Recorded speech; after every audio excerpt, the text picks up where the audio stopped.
welcome back. Today I'm going to dive into the question every new parent faces at some point.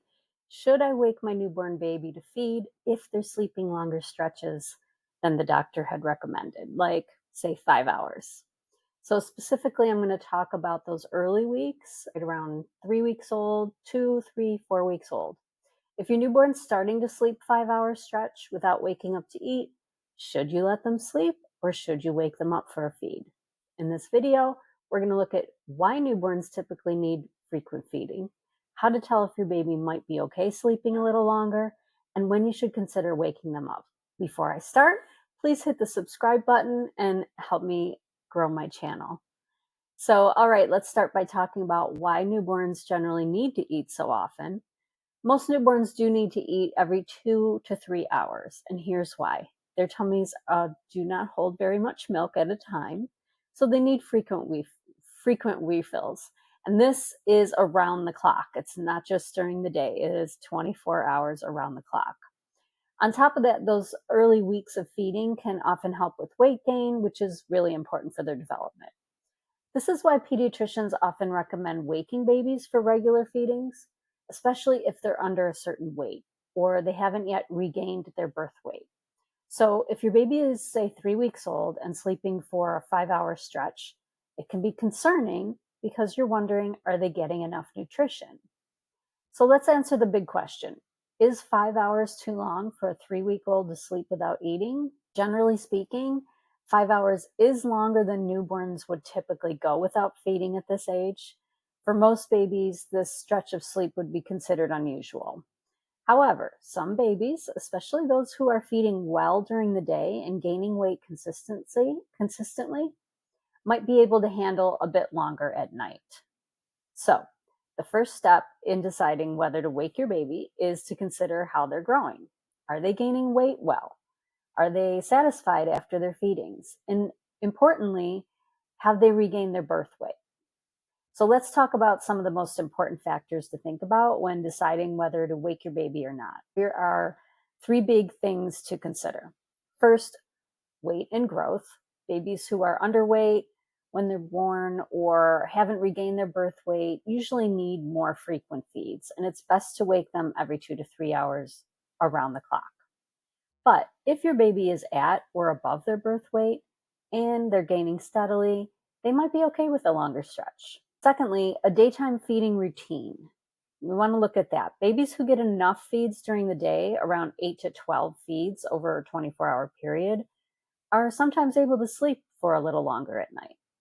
So if your baby's feeding well throughout the day, they may be able to handle an occasional longer stretch at night. Take a look at their wet diapers. That's an easy way to know if they're getting enough. And obviously, if you're giving formula in a bottle, you can measure out the ounces and you'll know. Third is your baby's health and alertness. So if your baby's alert and active when they're awake and seems generally content after feedings, these are signs that they're getting enough nutrition. On the other hand, if your baby seems overly sleepy or difficult to wake, consult your pediatrician because it could be a sign that they need more regular feedings. So, when should you wake your baby? Here's a few situations where typically it's recommended to wake your baby to feed, especially if they're going 5 hours or more. First of all, if your baby is underweight or born prematurely. Babies who are smaller or born a little early often don't have the energy reserves to go long stretches without feeding. And they could be really sleepy because they're so little. So waking them to feed every 2 to 3 hours helps ensure they get the calories they need to grow. Secondly, if they haven't regained their birth weight, as I mentioned before, it's typical for babies to lose a little weight after birth, but they usually regain it within the first 2 weeks. Until your babies regain their birth weight, it is best to stick to a consistent feeding schedule. But after that, you can let them go a little bit.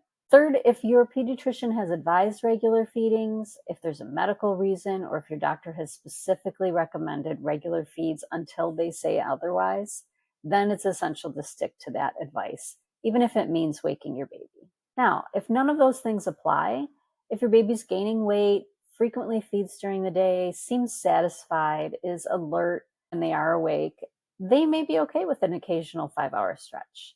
It's not something that's going to generally be long term. Okay. It might just happen for a little while and then change a little bit. So let's talk about how to handle it if you do want to wake your baby. So you've decided to wake your baby for a feed, but sometimes newborns can be really hard to wake up when they're in that deep sleep. So here's a few tips to help. Number one, skin to skin contact. Skin to skin can wake your baby up enough to feed and also helps with bonding. So try undressing them just down to a diaper, or you can even change the diaper first before you feed as a way to wake them up. Gives it just undressing them can just stir them enough to latch on. Tickling their feet and stroking their face can also help rouse a baby. The goal is to wake them gently so they're alert enough to eat, but not so much that they're fully awake and fussing. One of the biggest concerns with newborns is whether they're eating enough, especially when they start sleeping longer stretches. So here are some key signs your baby is getting enough milk. Steady weight gain, which you will have regular weight checks at the pediatrician. So that's a good way to confirm your baby's eating enough. Diaper output, if your baby's having 6 or more wet diapers and about 3 to 4 bowel movements per day, but that changes often, and that depends on if you're breastfeeding or formula feeding. So, but that is a good sign that they're well nourished. They're content after they're done feeding. When their baby's tummies are full, they'll look relaxed and may even fall asleep right after feeding. So if you're seeing these signs, then your baby's likely getting what they need, and an occasional longer sleep stretch may not be a problem. Sum it up, while 5 hours of sleep may seem long for a 3-week-old, it might be okay in some cases, particularly if they're feeding well, gaining weight, and have regained their birth weight.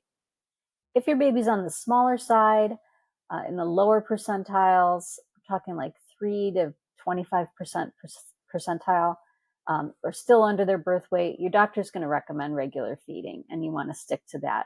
So you would set an alarm at night and make sure they're getting that every 2.5 to 3 hours.